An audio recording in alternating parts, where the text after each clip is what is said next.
പിതാവിനേക്കാൾ കൂടുതൽ സുഹൃത്തുക്കൾക്ക് മുൻഗണന കൊടുക്കുന്നത് പ്രശ്നമാണ് എന്ന് നബി സല്ലല്ലാഹു അലൈഹി വസല്ലം പറഞ്ഞൊരു കാര്യം കേട്ടിട്ടുണ്ട്. പ്രവാസി എന്ന നിലക്ക് മാതാപിതാക്കളുമായി കൂടുതൽ ബന്ധമല്ല, നമുക്ക് ഏറ്റവും പ്രിയപ്പെട്ടതും അടുത്തതൊക്കെ പ്രവാസികളായ സുഹൃത്തുക്കൾ തന്നെയാണ്. അപ്പോൾ ആ ഒരു ബന്ധം, ഈ ബന്ധം ഇല്ലാതിരിക്കുക, ആ ബന്ധം കൂടുതൽ ഉണ്ടാവുക, അത് കുറ്റകരമായി മാറുമോ എന്നൊരു സംശയം. ഇതിപ്പോ നമ്മളിപ്പോ നമുക്ക് ഓരോരുത്തരോടത്തുള്ള ഓരോ ബന്ധങ്ങളെ നമുക്ക് താരതമ്യം ചെയ്യാൻ പറ്റൂല. ഇപ്പൊ ഞാൻ എൻ്റെ ഒരു സുഹൃത്തിനെ സ്നേഹിക്കുന്നത് പോലെ അല്ലല്ലോ ഭാര്യനെ സ്നേഹിക്കുന്നത്. എൻ്റെ ഭാര്യയെ സ്നേഹിക്കുന്ന പോലെയാണോ ഞാൻ യഥാർത്ഥത്തിൽ എൻ്റെ മാതാപിതാക്കളെ സ്നേഹിക്കുന്നത്? ഒക്കെ വ്യത്യസ്തമല്ലേ. അവിടെ നമ്മൾ അതിനേക്കാൾ എന്ന് പറയുമ്പോൾ എന്താ വെച്ചാൽ, എൻ്റെ മാതാപിതാക്കളുടെ താല്പര്യവും സുഹൃത്തുക്കളുടെ താല്പര്യവും വരുമ്പോൾ ഞാൻ എൻ്റെ സുഹൃത്തുക്കളുടെ താല്പര്യങ്ങൾക്ക് മുൻഗണന കൊടുത്ത് എൻ്റെ മാതാപിതാക്കൾ, ഇപ്പം എൻ്റെ സുഹൃത്ത് ആശുപത്രി കിടക്കാണ്, വാപ്പി ആശുപത്രി കിടക്കാണ്, രണ്ടിടത്തും ഒരു ബൈസ്റ്റാൻഡറിൽ നിൽക്കാൻ ആളില്ല, അപ്പം ഞാൻ എവിടെ നിൽക്കണം? അങ്ങനത്തെ ഒരു പ്രശ്നത്തിലേക്ക് ഇത് വരുന്നുള്ളൂ. അതല്ലാതെ എൻ്റെ സുഹൃത്തുക്കളുമായുള്ള എൻ്റെ ബന്ധം എൻ്റെ മാതാപിതാക്കളുമായ ബന്ധം എത്രമാത്രം വ്യത്യാസമുള്ളൊരു ബന്ധമാണ്.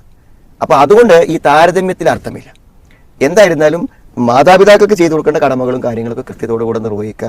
സുഹൃബന്ധങ്ങൾ നമുക്ക് എന്തിനാണ്? നമുക്കൊരു ആശ്വാസവും സമാധാനവും മതപരമായ നിലക്കുള്ള ഒരു കാര്യങ്ങളൊക്കെ ഉണ്ടാവാനും ഒക്കെ ഉള്ളൊരു ബന്ധമല്ലേ. അപ്പോൾ ഓരോ ബന്ധങ്ങൾക്കും അതിൻ്റെതായ ചില സവിശേഷതയുണ്ട്.